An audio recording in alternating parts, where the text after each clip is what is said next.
Hi, ka-accounting. Withholding tax on compensation naman tayo't ngayon. Republic Act 10963.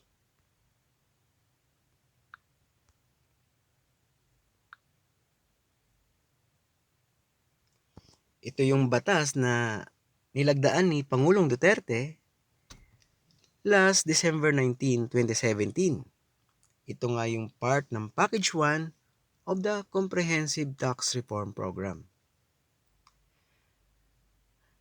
This act is to amend, create, and repealing sections on NIRC of 1997. So, itong Republic Act number 10963, also known as Tax Reform for Acceleration and Inclusion, yung train law, ito po yung nag-amend ng NIRC natin, yung National Internal Revenue Code of 1997. So, para maging maging or ma-achieve ng government yung kanilang ninanais para sa ating bansa, para tulungan yung mahihirap na mga empleyado at bigyan ng malinaw at kapaki-pakinabang yung ating taxation dito sa Pilipinas. And yung pinaka purpose nila dito is yung mga naghihirap nating mga mamamayan, at tulungan sila na bigyan ng mga trabaho. Dahil pag naipasa ang batas na ito, marami kasing pagbabago ang gagawin dun sa regulation natin, dun sa NIRC. Nandyan yung tataas yung tax dun sa mga nakita ni Congress, ni Senate na dapat itaas para for the sake na rin sa health ng mga Pilipino, gaya ng mga alak, mga sigarilyo, dahil yun naman ay nakasama sa mga tao. Parang double purpose. Kikita na si government, madadagdagan yung pondo ni government, at the same time, matutulungan niya yung mga Pilipino para magkaroon ng malusog na pangangatawan, siyempre. Maiwasan yung mga sakit. Lalo na ngayon, may pandemic tayo. So, palakasin yung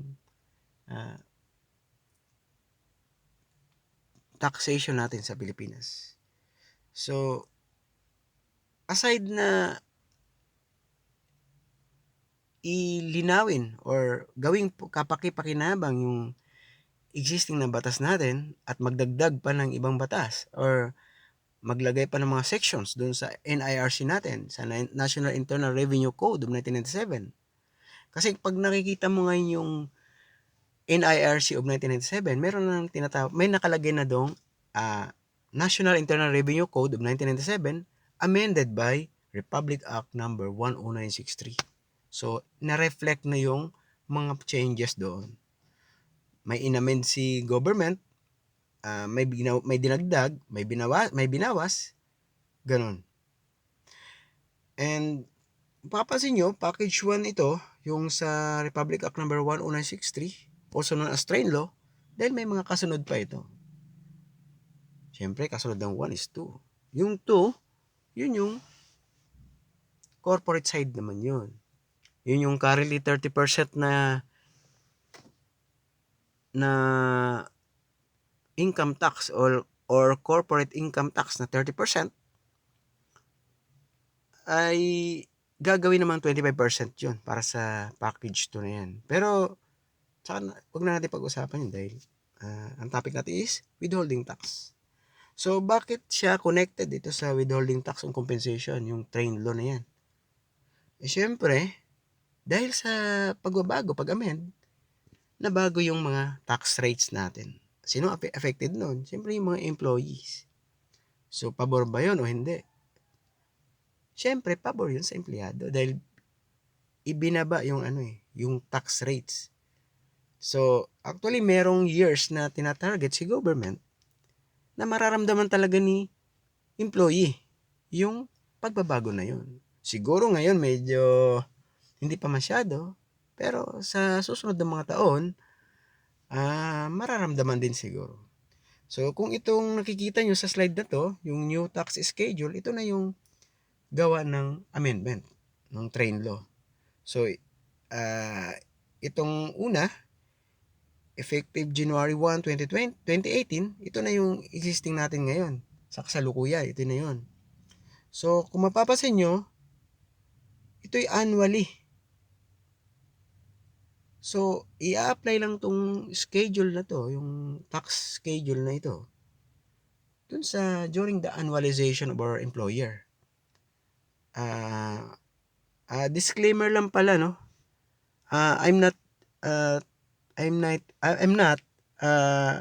talking here on behalf of any company. I'm not representing any company here or kung ano mang grupo.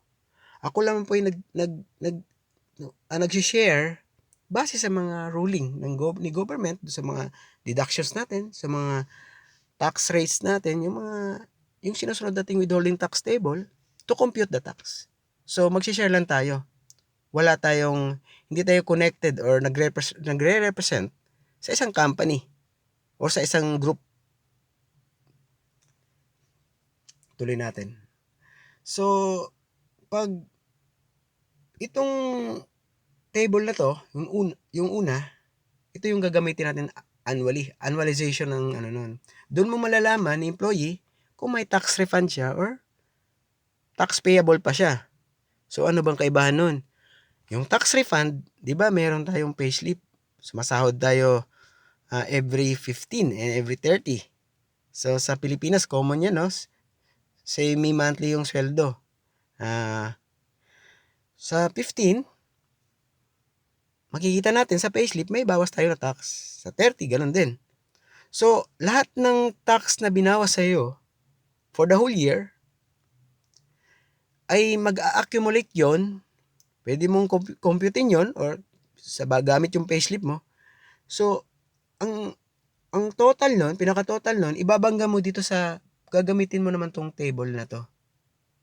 So, using this schedule, i-apply mo to annually at halimbawa, base sa computation mo, yung withheld sa'yo na tax, nabawas sa'yo na tax, lahat-lahat na is 60,000 pesos na ibawas sa'yo for the whole year. Ngayon, tiningnan mo yung kinumpute ni company or kinumpute mo gamit itong table dito sa pinakauna. Lumalabas dapat yung i-withheld sa'yo is 50,000 lang. So, sumobra yung deduction sa'yo. Kaya may tax refund kang 10,000 dahil ang na-deduct sa'yo monthly, for the whole year, every 15 and 30, ang total is 60,000. Samantala, nung ginamit ni company to, yung annualization table na to, yung tax schedule pala, 50,000 lang pala dapat ang mabawas sa'yo in total. So, ibabalik ni company yung 10,000 sa'yo. Yan yung tax refund. Pag tax payable naman, kabaliktaran. So, kulang yung naibawas sa'yo base sa schedule na to, tax schedule na to. So, pag ganun, pagbaliktad yung kanina example natin, ikaw ngayon ang magbabalik kay company actually, hindi ka kay company magbabalik. Kumbaga, i-deduct sa sweldo mo, si company naman, ibabayad sa BIR. I-remit sa BIR, I mean. So, yun yung tax refund and tax payable. So, kung makikita nyo dito, merong January 1, 2023 and onwards na effectivity. So, ito na yung sinasabi natin na inuunti-unti ni government para yung, hindi naman maramdaman masyado ni government. At the same time, di rin masyado maramdaman agad, babigla ni employee.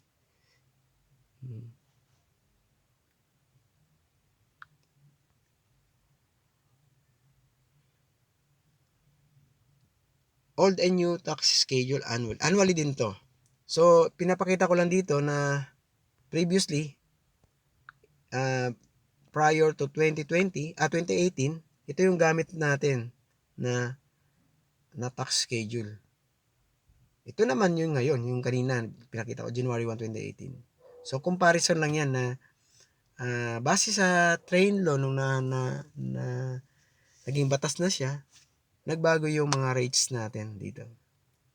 So, nung una, 10,000 pa lang na within may 5% ka na tax. So, medyo nga ngayon.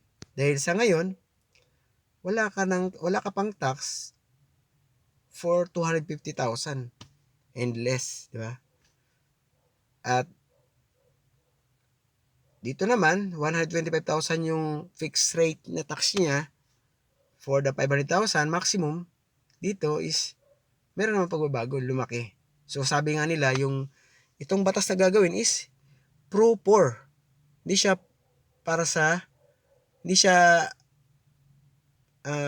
pang mayaman, kundi pang siya. Yun siya sa mga nangangailangan talagang mamamayan na para tumaas yung sweldo. So dahil wala naman sigurong mahirap na nagsasahod ng 8 million o kaya 2 million a year, di ba? Or 8 million or yan, ganun. In between, ganun. So, kung halimbawa mababa yung sweldo mo, syempre, mababa lang din yung na tax. May fix ka na 30,000, ganun. Saka na natin i-detail yan mamaya.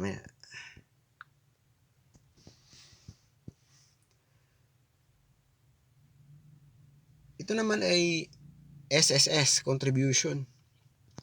So, itong contribution nito, di ba, sa sweldo natin, meron tayong contribution, deduction ng SSS. Yan yung yun yung premium na tinatawag. SSS premium or SSS contribution. Ang base ng amount na yan na nabawas sa payslip mo, ito ay monthly to. So, depende ni company kung paano niya i-deduct yung amount na yan. Kung tuwing every 15 ba o every 30. So, depende rin. Pwede rin hatiin. Pero, maliit lang naman. Pwedeng tuwing 15 or tuwing katapusan. Di ba may tatlo tayong mandated na government deduction? Yun yung una, itong SSS contribution. Pangalawa, yun yung PhilHealth contribution. At panghuli yung Pag-ibig contribution. Yung HDMF. So, itong tatlong to, i-divide ni company to, ni management. Kung ikaw ay employed, kung nagtatrabaho ka, si company mo naman ang magdidak sa'yo. So, kung anong company ka meron ngayon, si company ang magdi-decide kung ito bang tatlo sabay-sabay ko ng katapusan to, ay wag naman kasi baka sobrang liit na yung sweldo niya, sobrang lilit yung sweldo niya sa katapusan. So, ang gagawin ko, itong depende sa amount, itong Pag-ibig and SSS or Pag-ibig and PhilHealth or Pag-ibig and SSS, sabayin ko to sa katapusan. Ito naman PhilHealth, 2015 natin i-deduct. Parang gano'n. So, siguro for management purposes, para hindi sila malito, fix na yun sa lahat ng empleyado. Para sa paggawa nila ng mga deduction or whatever purpose nila na mapadali yung trabaho, consistent, so yun na yung gagawin nila sa lahat ng empleyado. Hindi naman bawal yun dahil ang kailangan lang, maibawas sa'yo ng for monthly yung contribution mo. Dahil i-remit naman ni company yan sa SSS din. So, sampulan natin. Halimbawa, yung sweldo mo is 20,000. Ito kasing SSS contribution, based to sa monthly salary credit mo. Ibig sabihin, kung magkano yung monthly na sweldo mo, doon i-base pala ni company yung dapat na ibabawas sa'yo na premium. For example, 20,000 ka. Itong column na to. Yan. Ito yun yung monthly salary credit mo. 20,000 maximum. So, nasahod mo daw 20,000 for 1 month. Itong column na to, itong EE and ER, yung ER yung employer. Si company mo. Pangalawa, ito pa. Yan, dalawa. Dalawa sa kanya. Actually, malaki ang ang i-shoulder ni companies para sa empleyado niya. So, hindi rin ganun kadali, no? Kasi, si employee, ito ang deduction niya, 800. Month ito, ha? Then, si employer, pag nadidakan si employee ng 800, si employer naman, magko-contribute ng 1,630. Hindi na masama, no? Tapos, another 30 pesos pa. Yan. So, ito si ER, si employer, and EE, si employee. Ikaw yon. So, pag 20,000 ka and more, asahan mo na nasa maximum ka, 800 yung contribution mo. So, hindi na masama yun dahil yun naman, mapapakinabangan mo naman. Sa'yo din naman yan. Sa balang araw, kung ikaw ay magre-retired na, meron kang pension. Malaki ang pension mo dahil maximum ka eh. Ano pa ba? Wag naman. So, maraming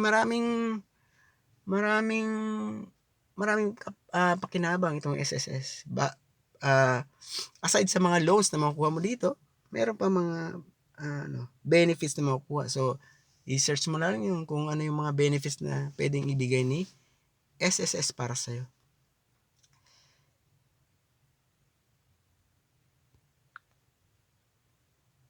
Kung meron tayong SSS contribution na pinakita, pakita din natin yung Pag-ibig naman.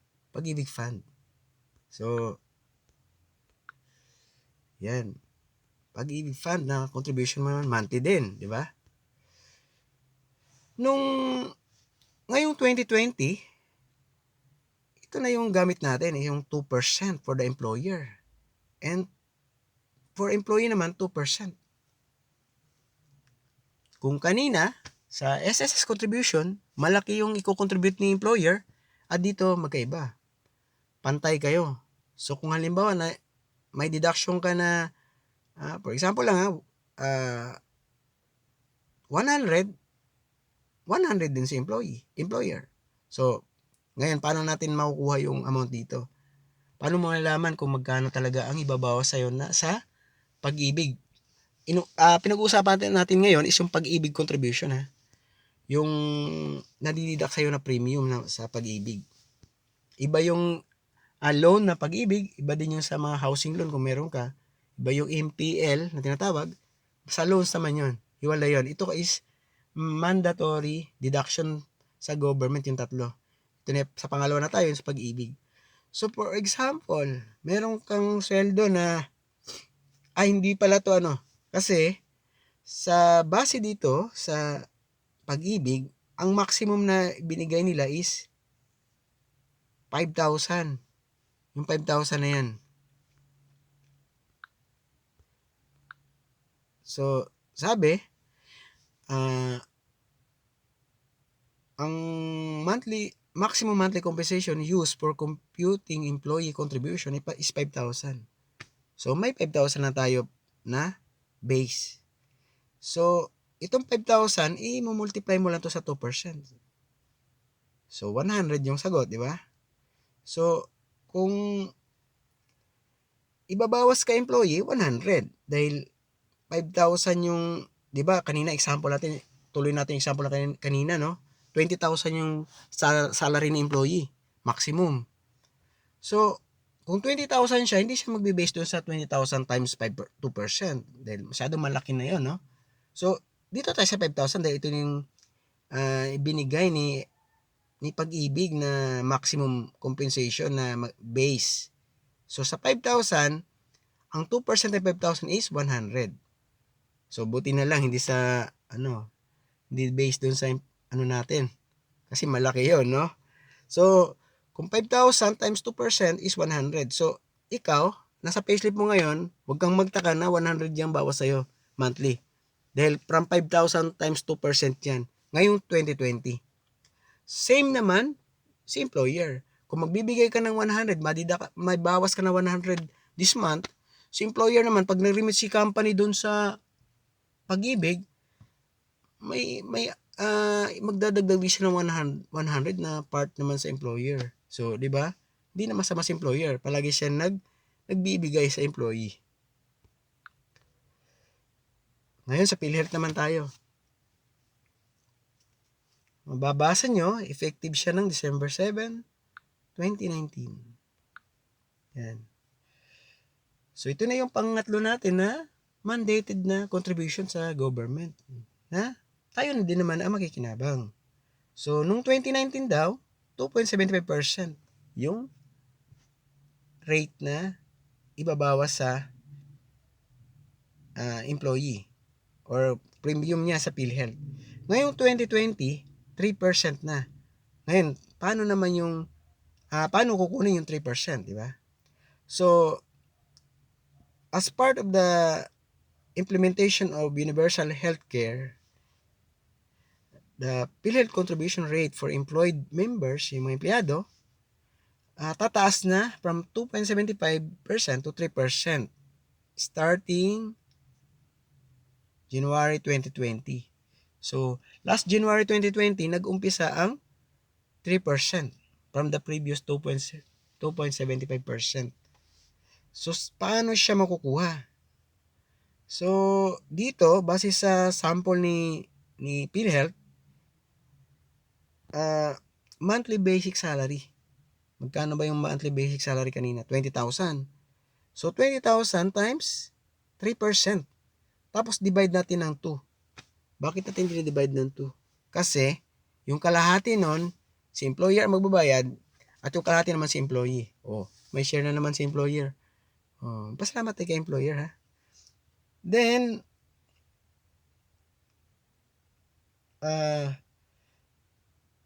ito naman, may example tayo, 25,000. 25,000 yung salary niya. Yung kanina, 20,000 yun, no? So, mas mataas, 25,000.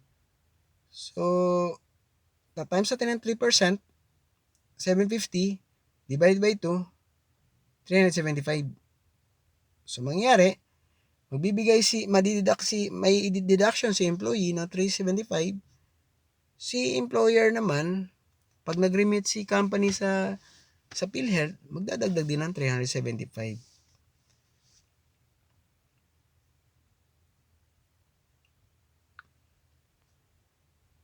Ngayon, ito naman yung sinasabi ko kanina na deduction na withholding tax table na ginagamit natin sa tuwing sweldo na talaga. So, sa atin, sa Pilipinas, commonly used natin is the semi-monthly. Ito, semi-monthly tayo. Tuwing 15 and 30. So, kanina, annually yon. Ito naman, semi-monthly. Ito na yung mag-a-apply doon sa payslip natin. Kung paano kinukompute ni company, paano tayo magko-compute naman, kung susubukan natin, para makuha natin yung tax. Bakit nag-arrive sa ganito? Bakit tumaas yung tax ko? Bakit bumaba? Or nag-overtime ako ng ganito? Akala ko mas mataas.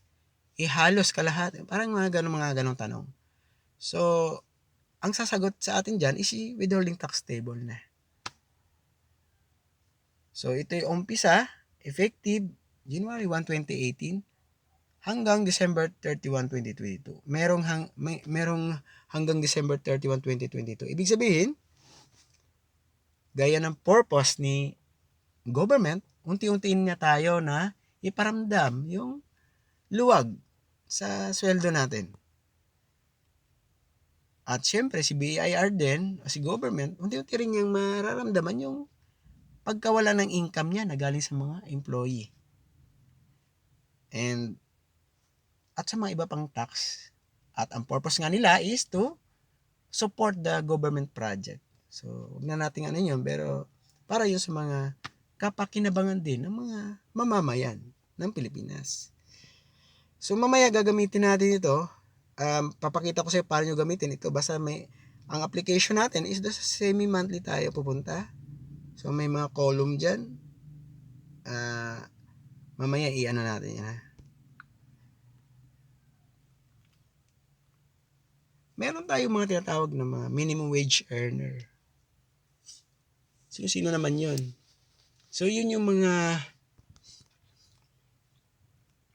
employee na hindi dapat i-tax dahil as per the train law, yung mga minimum wage earner na yan from the private and public sector, pag sila ay minimum wage earner, ay hindi dapat subject sa compensation withholding tax on compensation. At para maging minimum wage earner ka, dapat yung sweldo mo nandun sa statutory minimum wage. Ano ba yung statutory minimum wage? Shall refer to rate fixed by the regional tripartite tripartite wage and productivity board. Di ko alam paano i-pronounce as defined by the Bureau of Labor and Employment Statistics of the Department of Labor and Employment. So, itong statutory minimum wage na to, ito yung sinet ni government na gaya sa Metro Manila. Meron tayong minimum wage dito. How much ba yun? 685 and below? Ganun. And sa mga provinces, iba naman yung rates nila. So, pag ikaw is minimum wage earner, wala na tayong pag-uusapan na withholding tax sa payslip mo. And kaya yung mga nauna dati na taxable sila, tapos naging batas na yung train law, hindi na sila taxable. Wala silang tax. So, good news yun, di ba?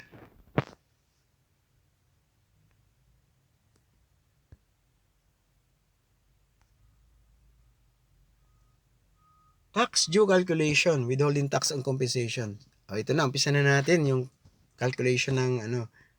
Pero, dito muna tayo sa annual. Papakita ko lang sa inyo kung paano rin kino-compute yung annual na yung sa annualization. Siyempre, ano yun?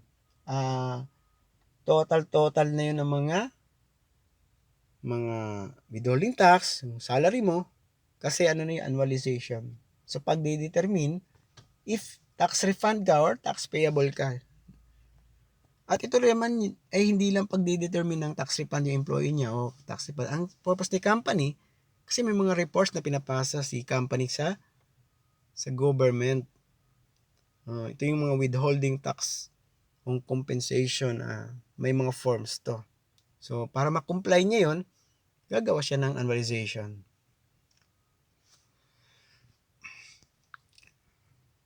So, sample natin dito, for number 1,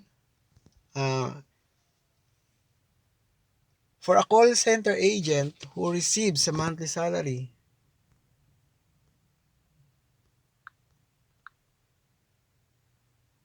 of 21,000 with mandatory annual deductions of 15,166 consisting, ito na yung sample natin kanina, no? Mandatory talaga siya, no? SSS, PhilHealth, and Pag-ibig contributions. The income is computed as follows. Ito yung paano natin i-compute to.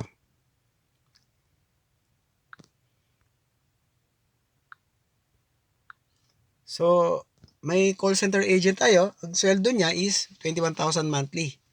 Tapos meron siyang total na 15,166 na mandatory contributions dun sa SSS, PhilHealth, Pag-ibig,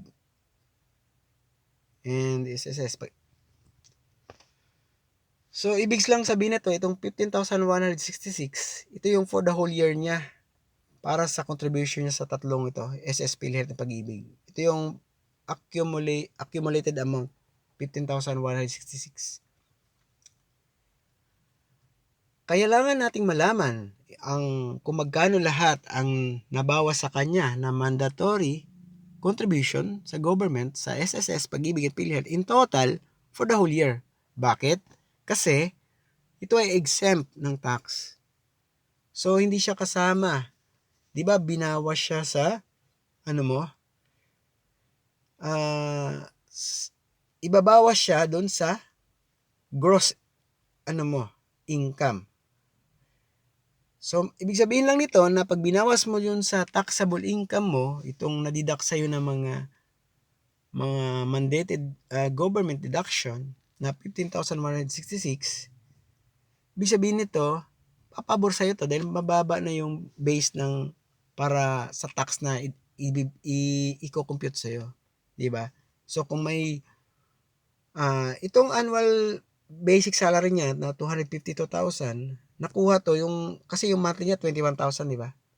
So, kung 21,000 siya, times 12 mo lang yon, 252,000 yun, di ba? Tapos, kung may 20,000 siya na monthly salary, nangangahulugan na ang 13th month niya is yung 21,000 din yan.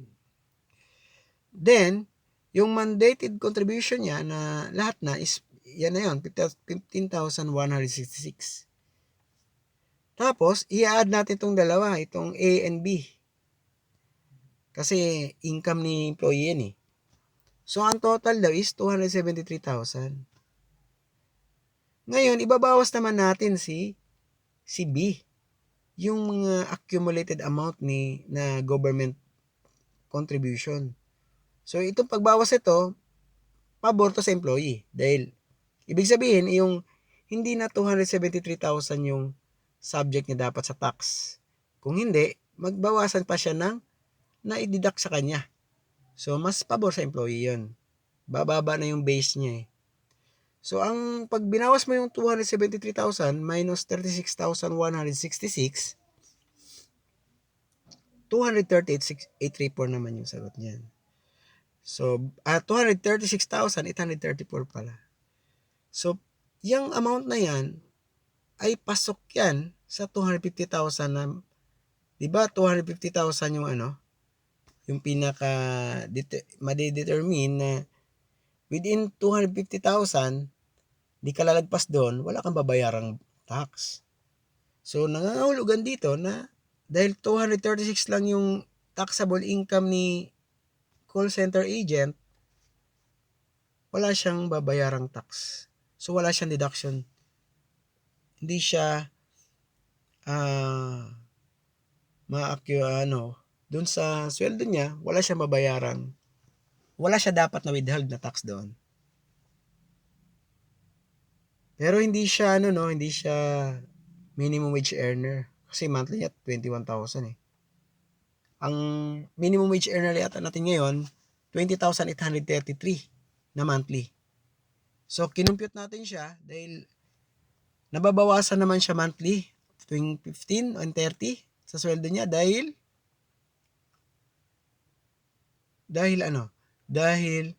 hindi naman siya minimum wage earner. So, nangangahulugan nito na, for example, binabawasan to si call center agent every payday. For example, ang bawas sa kanya monthly na is yung dalawang, 15 and 30. Bawas sa kanya every monthly is, for example, 3,000. 2,000 na lang para mabilis. 2,000. So, 2,000 times 12 is 24,000. Ibig sabihin, marirefund kay call center agent yung 24,000 na yun dahil ang base sa table na to, yung calculation na annualization sa kanya, hindi siya dapat babawasan eh. For example, nagbawas si employer, si company, yung company niya ng 24,000 dahil every kinsena 1,000 ang bawas sa payslip niya. So, 2,000 monthly times 12, 24,000. Nabawasan siya ngayon ng 24,000 for the whole year.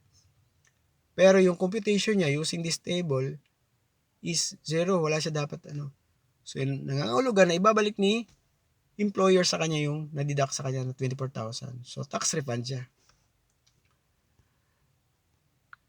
So, itong pangalawang natin, number 2, for public school, for a public school teacher who receives monthly salary. Merong monthly salary si teacher na 26,494 with mandatory annual deduction of 34,105.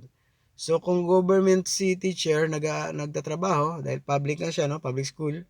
So iba naman yung niya doon, iba naman yung hindi siya GSIS naman siya. Of course, meron pa ring Pag-ibig and the PhilHealth. And yan, GSIS nga, no? GSIS, PhilHealth, and Pag-ibig. So, paano natin ma-compute yung income tax? Again, ulitin ko, ito ay annually yung schedule na to. So, itong example natin ngayon, annualization ang tawag dito. So, hindi lang to for employee, but for the company dahil may report nga silang gagawin. Ipapasa sa government. At the same time, para ma-determine kung may tax refund ka or tax payable ka pa. Pag tax payable ka, babawasan ka uli. At kung tax refund ka, ibibigay sa iyo yan. Babalik sa iyo. So, kung halimbawa si teacher merong annual basic salary, ang monthly niya is 26,494, no? Times 12 mo na yan. So, ito na yung 317,928 na annual salary niya. Siyempre, kung ano yung monthly basic salary niya, yun din yung 13 month niya, 26,494. Then yung mandatory contribution na given naman, 34,185, ito na yung accumulated amount doon sa na-deduct sa kanya from the GSIS, PhilHealth, and Pag-ibig. Ito na yung 34,185.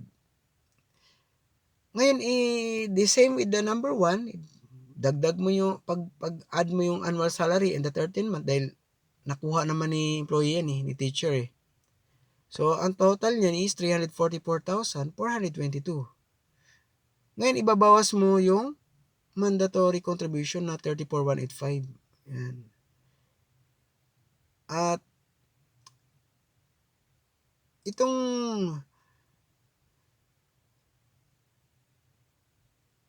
namang 13 month, si government employee, wala siyang, itong 13 month na to, hindi siya subject sa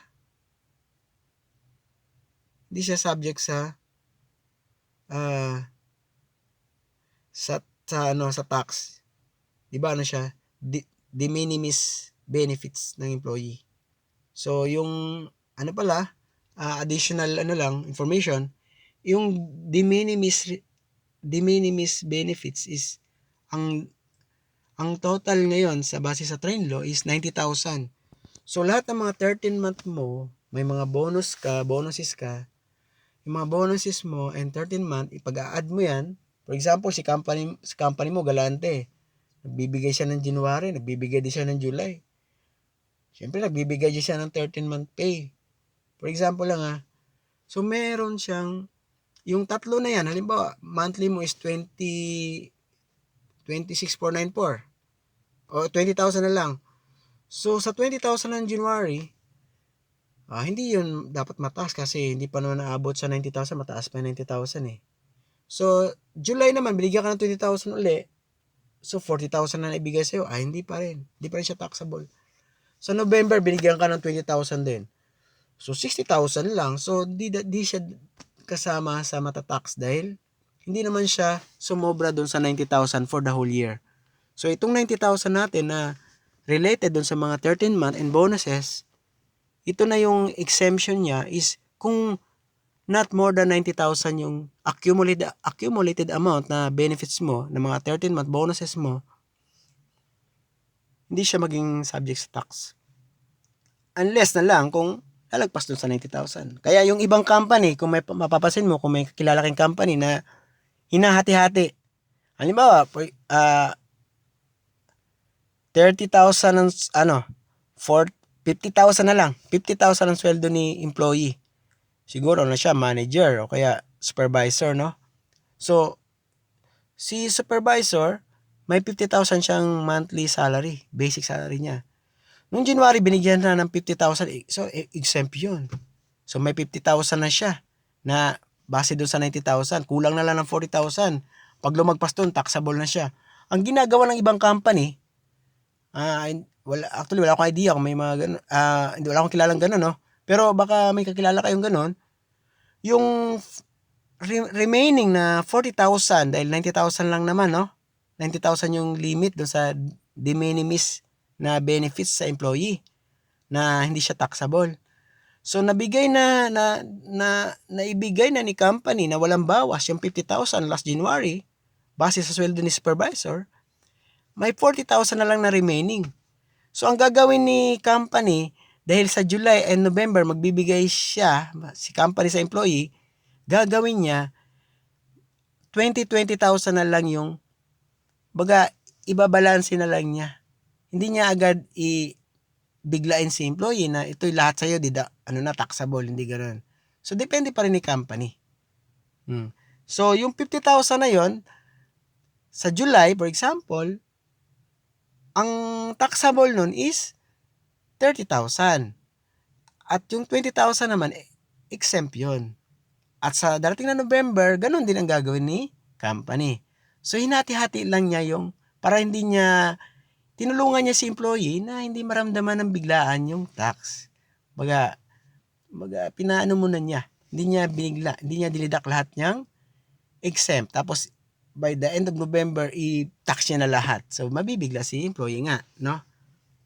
So, dito sa example natin,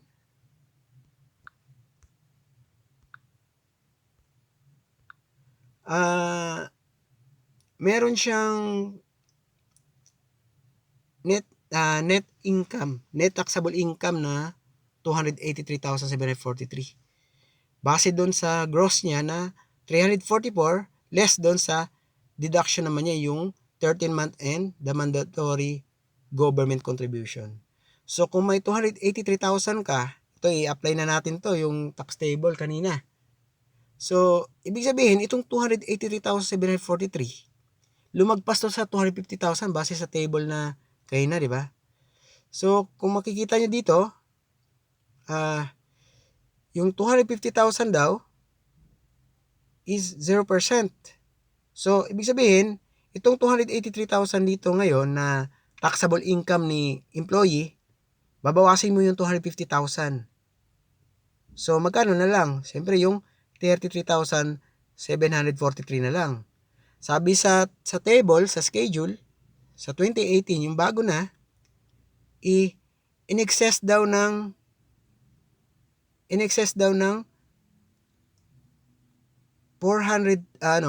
excess ng 250,000 ay babawasin siya i-charge siya ng 20% dun sa excess, in excess of 250,000. Magkano ang excess niya? Yun yung 33,743. Times mo na ng 20% yun. So, 6,748.60 yung tax, withholding tax ni, or dito sa natin is annualization to, di ba? So, dapat ang ma-withheld kay teacher 6,748.60 dun sa payslip niya, dapat itong amount na to. For example, ang lumalabas na na-deduct ni teacher, kinumpute niya yung payslip niya. 10,000 lahat ang na-deduct sa kanya. Siyempre sabihin niya kay company, uy, may ako dyan, oh. O kahit di niya sabihin, si company alam naman ni company na kasi lalabas sa nila yan, computation, calculation nila . So, ibabalik ni company yon as tax refund kay employee. Yung 10,000 minus 6,748.60. Another example tayo kasi ito yung annualization kasi siya for a year. Yan. So, meron tayong example dito. Situational to, no? So, ito naman semi-monthly din siya yung calculation natin. So,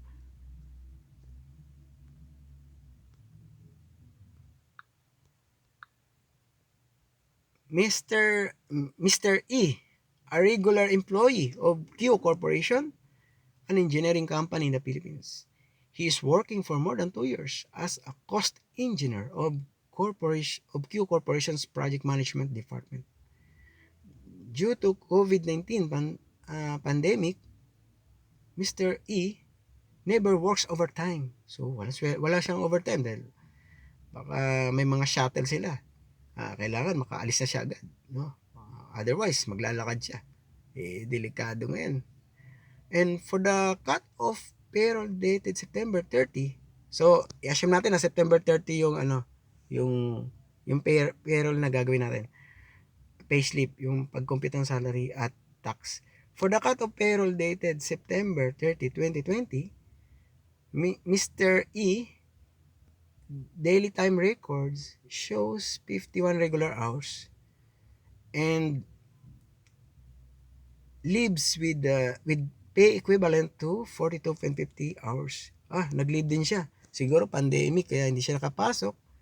Baka quarantine siya o ano siya. So ilang araw ba to pag 42.50 hours? So matagal din. Tagal siya nakaliba. So Mr. E basic monthly salary is 27,050.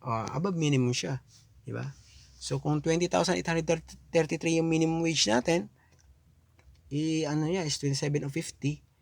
So taxable siya.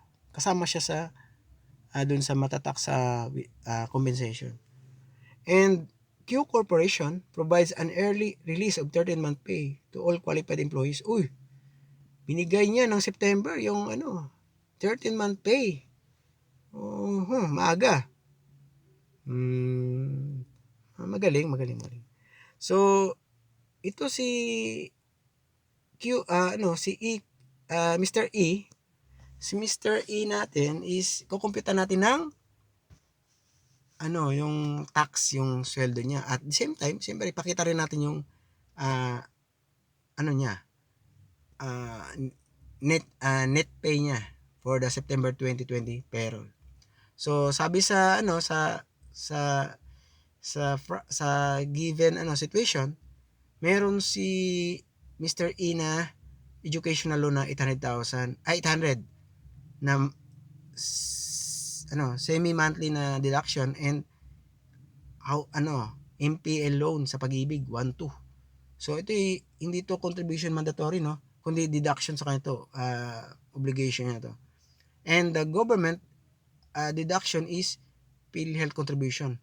So may PhilHealth contribution na 405.75.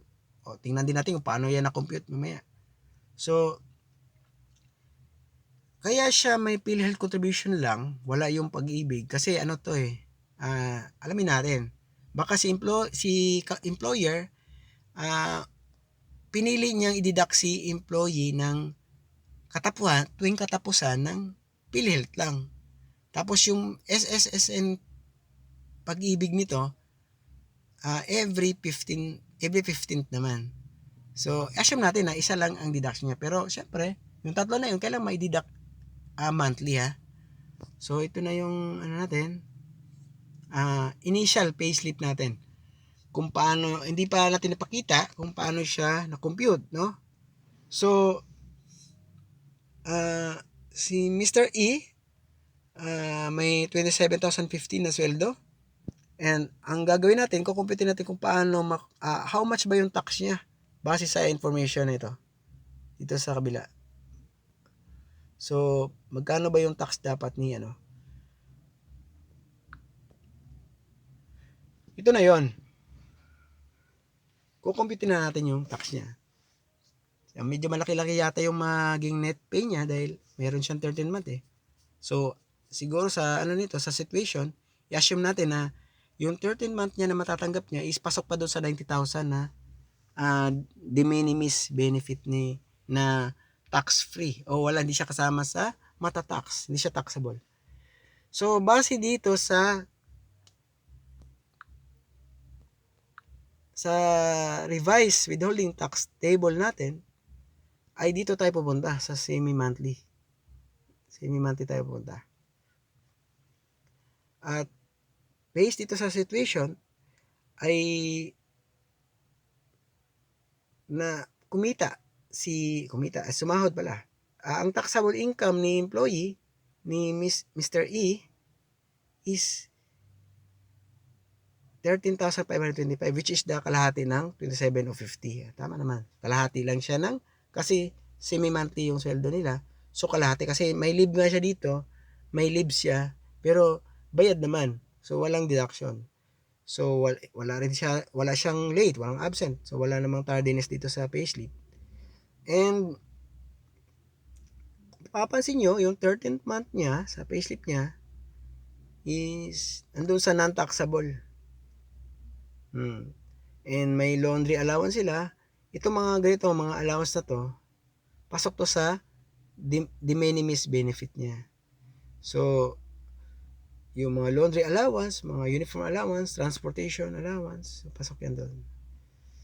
And, so ang total non-taxable, kaya siya non-taxable, kasama na yung 13 month.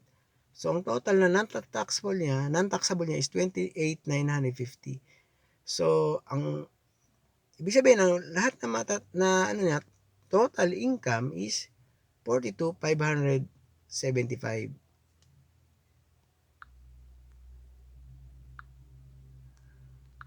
So, 42,575.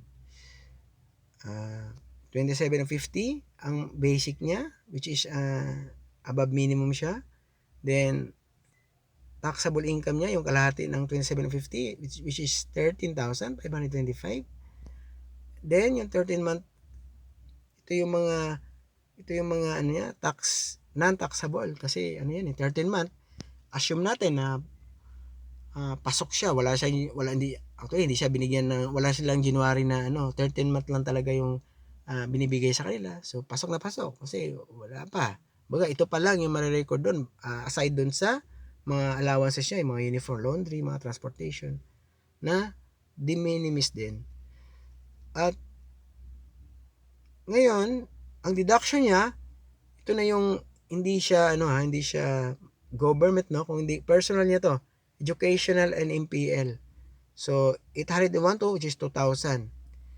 And government contribution, gaya ng sinabi ko kanina na inassume natin na yung SSSN Pag-ibig was deducted already in the September 15, 2020 payroll ni Mr. E. So ngayon, nakatapusan, PhilHealth na lang. Pero yung tatlo na yan dapat ma-deduct monthly, no? Then, paano na-compute tong 540.75 na tax? Meron na tayong tax dito, competition. Ito na yon. So, base sa income niya, ang income lang natin lalagay is yung taxable income lang. Ito.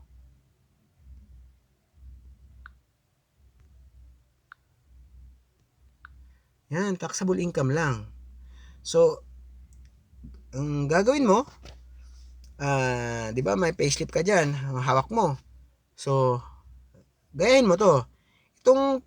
Itong table na to, na semi-monthly, yan, semi-monthly yan. Dito ka lang sa column na to.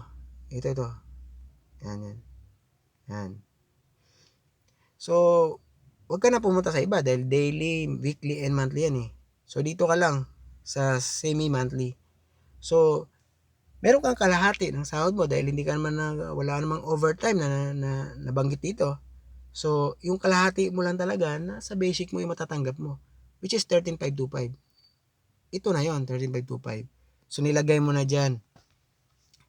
Ngayon, pupunta ka ngayon doon sa bracket, doon sa may 1, may 2, may 3, di ba? So, saan ka dyan? Base dito under sa semi-monthly. Yan, semi-monthly. So, kung 13,525 ka, ay dito ka sa number 2. 2. Diba? 10,417 hanggang 16,666. Ang taxable income na subject dyan. Tapos yung magkano kasi yung iba, tingnan mo dito, wala siyang tax, no? Dito, meron na agad fixed na 1,250. Ito, 5,416.67. So, yan yung mga matataas na receive. Meron na automatic na, aside doon sa percentage in excess, meron na agad siyang fixed rate base doon sa amount, compensation amount na yun. So dito sa sayo, sa ano mo, sa case ni Mr. E, dito lang siya sa semi-monthly, sa number 2 particularly. So yung 35,525 niya na taxable income, lalagay na natin dyan. Then dito tayo titingin sa semi-monthly, 0% yung ano niya. Hindi, wala muna siyang fixed rate. So wala siyang fixed rate dyan. Pero, kailangan mong i-deduct from the 13,525 yung 10,417. Yan. So, i-deduct daw natin yan sa taxable income niya. Base sa tax table. At ang sobra niyan ay, yan, may naka-note naman dyan, 20% over 10,417. So, in excess of that 10,417, i-charge mo siya ng 20%. No? So, less na natin, bawasan natin. 13,525. Bawasan ng, bago mo pala bawasan ng 10,417, di ba sabi ko kanina, yung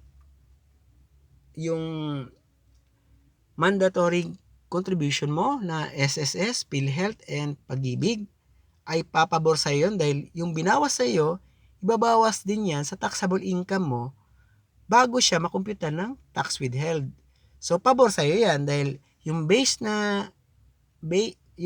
ni government para matax ka is mababawasan pa yung sa na-share mo sa although personal mo yon dahil sa PhilHealth and SS Pag-ibig, ikaw rin makikinabang. Kaso hinayaan ni government na ibawas sa contribution mo sa taxable income mo muna yan. So, base dito, 405.75. Kaya wala tayong ibabawas muna na SS contribution and HDMF dahil understood na to, nangangahulugan na to, na itong SS contribution and HDMF, last September 15, na payroll, last September 15, yung previous payroll nito, bago ito, ay yun naman yung binawas nila nung nakaraan, dun sa taxable income mo. Ngayon, syempre, dito sa particular period na to, ang ibabawas mo lang kung ano yung nabawas din sa'yo, which is yung 405.75 sa PhilHealth lang. Kasi yung dalawang nauna rin siyang naibawas nung nakaraang cut-off. Diba? So, klaro, no? So, itong 13,525 na taxable mo, babawasin mo yan sa binawas rin sa'yo in this particular payslip, this particular period. Magkano ba? Kung halimbawa may Pag-ibig ka dyan o kay SS, ibawas mo dito. Diba? So, kung ano yung naibawas sa'yo na government contribution, kung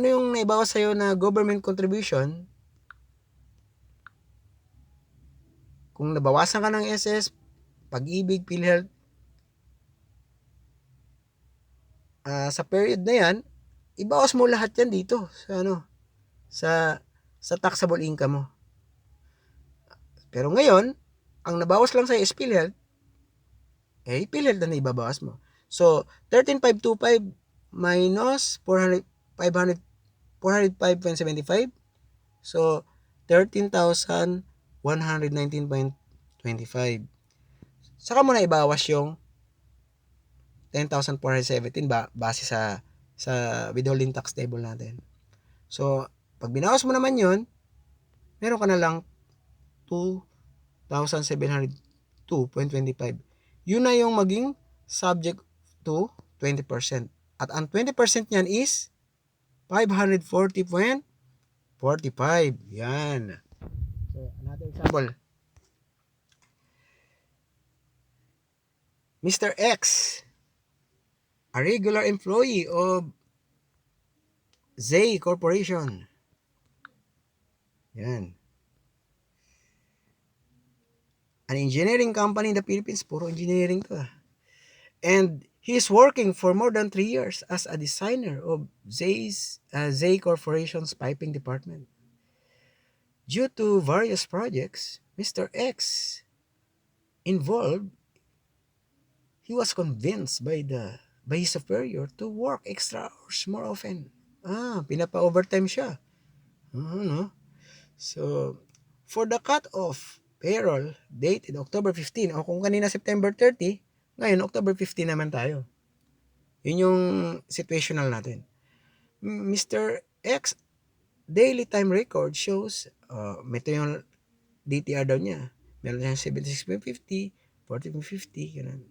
And 20.50 hours night differential with no absent and tardiness. Wow.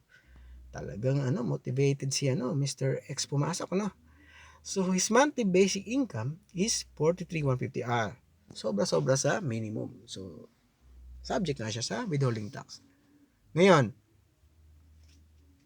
si HR department schedule of deductions indicates Mr. X has obligation of the following.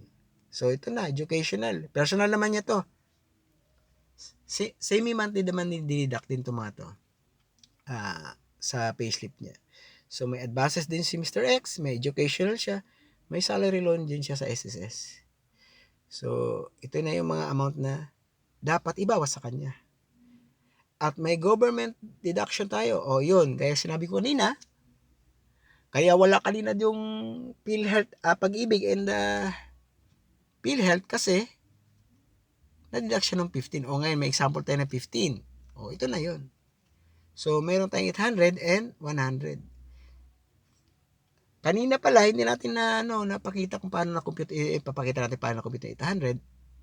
Siyempre, ito yung maximum, no? Yung 100 naman, ito yung 5,000 times 2%. Yung kanina, magkano ba yun? 405.75. So, magkano ba yung niya? Base sa PhilHealth niya na Yan. 3%. So, 3% ng basic salary niya. Tapos, divide, times 3% yung basic salary niya, monthly, divided by 2. Yan na yung hati si employer sa ka-employee. So,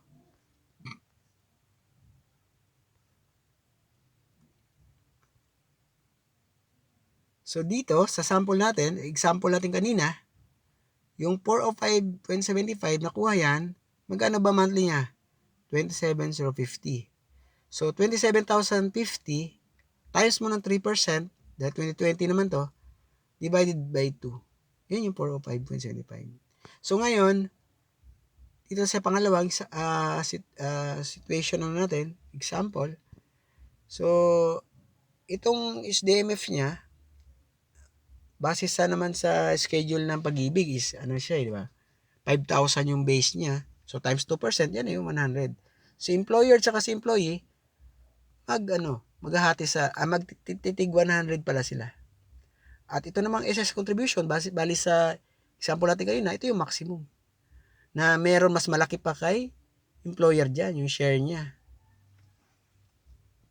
Pag nag-remit na si company sa SSS. So, makikishare na si employer, si company. So, base sa mga information na yan, ni-reflect natin dito ay si Mr. X, ito yung si Mr. X, no? Siya, designer daw. Sa payslip na to, So, Z Corporation. And, alam niyo naman, kabisado yung pag-payslip. Kung may trabaho na kayo ngayon, may payslip kayo, nandiyan yung information ng company. Kung anong company ka, anong address ng company mo. Dito, ground floor, Moon Park, Building, Madilim Street, Makati City sa Makati. Telephone number, pangalan mo, position mo, kailan ka na, magkano amount ng salary mo, kung anong payroll period ito, TIN number mo, yan, importante yan, TIN number. Ito dati, yung tax code kasi, nung previous pa na mga rules, mga ruling, pag ikaw maraming anak, malaking pakinabang yun dahil malilit yung tax mo eh. Pero ngayon, sorry na lang sa mga maraming anak dyan, wala na. Hindi na siya applicable. And itong Ko-compute na natin, no? So, yung monthly niya is 43,150. So, ibig sabihin, this semi-monthly to eh. So, kalahati, no? Ito na yon. So, kung may mga overtime siya, reflect natin. Usually naman, yung mga companies kasi, may mga accounting system yan eh. May mga payroll systems lang tinatawag. So, sa atin ngayon, pinapakita kasi dito is Excel lang kasi to eh. In Excel. Microsoft Excel lang to. So, itong sa mga company, kung meron ka, magtatrabaho ka sa mga company o currently employed ka ngayon, mapapansin mo sa payslip mo, hindi naman siya naka-Excel eh, di ba? Ano siya, naka-automatic siya, naka-computerize siya. Computerized, computerized print out. Galing kasi siya sa system ng company nyo. O, ibibigay sa inyo, yung ibang company, ini-email o kaya ibang company naman binibigay personally ng mga department manager o kaya naman si HR, pupunta si employee doon sa office ng HR, kukunin yung salary, kukunin yung payslip kasi ATM naman yung mga salary ngayon, di ba? So, iwan ko lang kung naranasan yung magkumuha ng salary na cash. No? So, wala na yata. Bihira na lang siguro yung mga talagang medyo na company yun.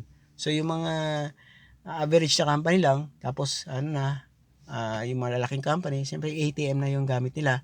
So, ang ina-after mo na lang doon, pag may payroll na, yung payslip, siyempre, i-compare mo yung sweldo mo doon sa balance inquiry ka sa ATM, check mo kung, ba't mas maliit?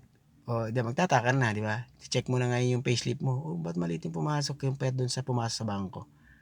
May pondo pa ako dito Yung bank, yung ATM ko may 100 pa eh. So, ganun. Tuloy natin, no? Yung yung payslip dito na hindi naman siya computerized, no? Sa Excel lang to is intindihin nyo na lang to pasensya na dito. Sample lang naman natin to. Pinapakita lang natin kung paano siya magkaroon ng payslip at the same time paano kinuha yung mga government deduction na yan at yung mga withholding tax na yan.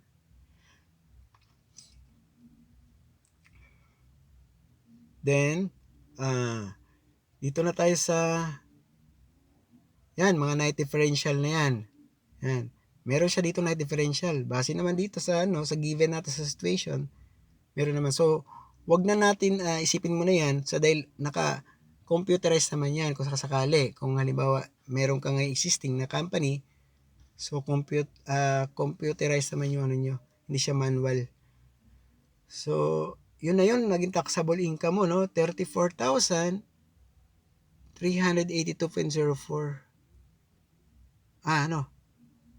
Yan. Malabo, no? Maliit lang kasi. Pati ako, hindi ko mabasa. So, yun. So, ang non-taxable income mo, syempre ito naman yun. Kung kanina meron tayong 13 month, so, ang 13 month naman, isang beses naman isang taon, no? So, ito na yung pumapasok naman ito yung mga meal allowance, mga taxi allowance, mga transportation allowance. So, parang dalawa yung allowance ito, taxi and transportation. So, i-ignore nyo lang muna to. Siguro, ang paliwanag dito, baka nag-overtime si So, aside, may mga ibang company kasi na aside sa transportation allowance na binibigay, pag umabot ka sa gabi na, bibigyan ka pa ng taxi allowance. So, may mga computerized siya. So, automatic nakaka-capture yung kailan ka nag-extend pa ng gabing-gabi na umuwi. So, may subject ka ng taxi allowance, bibigyan ka. Yun yung mga example na naman natin na de minimis na mga benefits ni employee na yun ang pinaka nun is within the 90,000 na amount. So, pagpasok ka pa doon for the whole year, hindi pa yan taxable. So, okay na yun, no? So, ang total nun is 1,600. 1,600.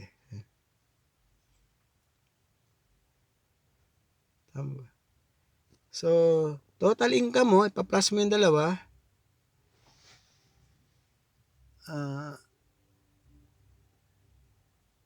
so, meron kang 35,000. 902.04. Tapos yung deduction mo, na personal deduction mo, yung 3,683.55. Tapos, yung government deduction mo, excuse me, yung government deduction mo na 800 and 100. So, yung 800 na SSS contribution, okay na tayo dun ha. Tapos, yung sa Pag-ibig naman, yun yung 2% ng 5,000. Parehas kayo ni employer niyan. 100 kayo. So, understood na dito na ang PhilHealth was deducted already in the previous payroll. So, ang tanong, how much yung tax mo dito? Withholding tax. Considering the situation. So, ito na yung pasunod. Yan. Tax due. Solution na natin to. So, base sa information and using the withholding tax schedule, semi-monthly naman tayo pupunta uli. Kaya importante itong na to. Ito ang hawakan nyo pag nagko-compute kayo ng payslip nyo. Sa semi-monthly kayo pupunta at titingnan nyo yung mga bracket na yan kung saan na yung taxable income yung i-compare nyo, huwag yung gross.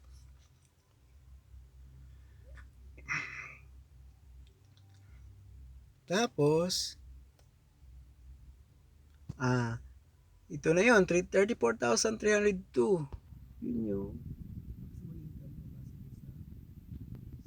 overtime mo and differential. So, ulit ko, wag na natin munang pakialaman yan dahil ano naman yan. Tapos, non-taxable mo is yan. Hindi naman na kailangan yun din non-taxable, di ba? So, yung taxable mo lang is 34,302.04. Nandito yan siya. Ngayon, i-deduct mo uli yung government deduction. Di ba? So, yung mga government deduction mo, napapakinabangan mo rin kasi bago ka matatax, i-deduct mo na yung government deduction. So, pabor sa iyo yun dahil liliit yung basis ng kung saan ka itatax. So, 34,302.04 less yung 900 na contribution mo, government contribution or deduction. So, meron ka na lang 33,400.04.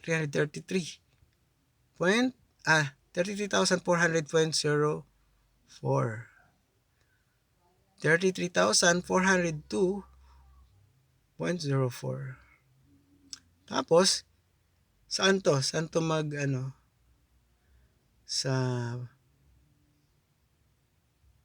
33,400 sa pangatlo,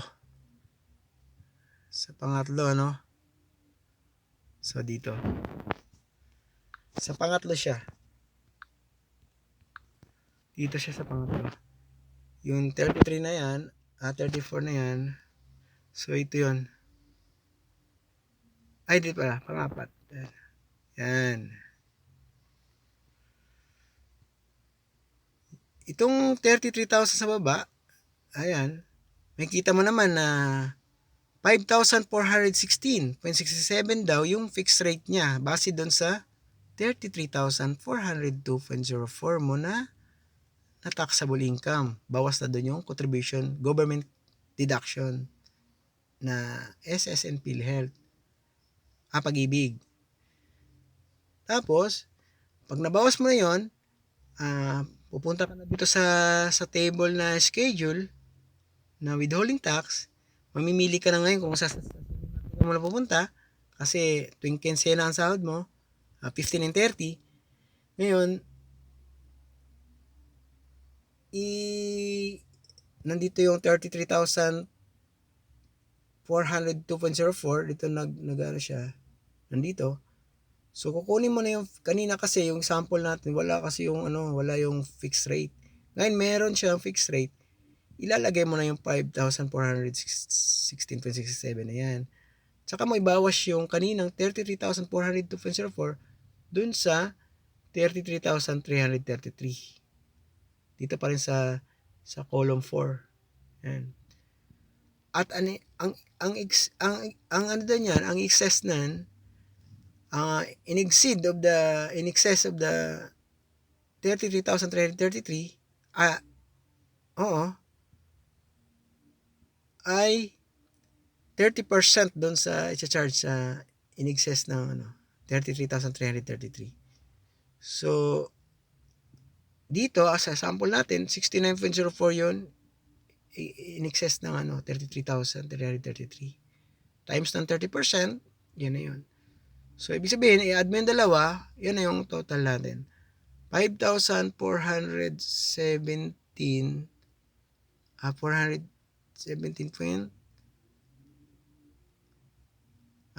437.38, sorry.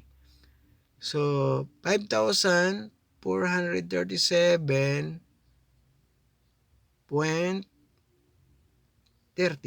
Okay. Yun. Ganun na kadali. So, umaba, no? Pasensya na kayo,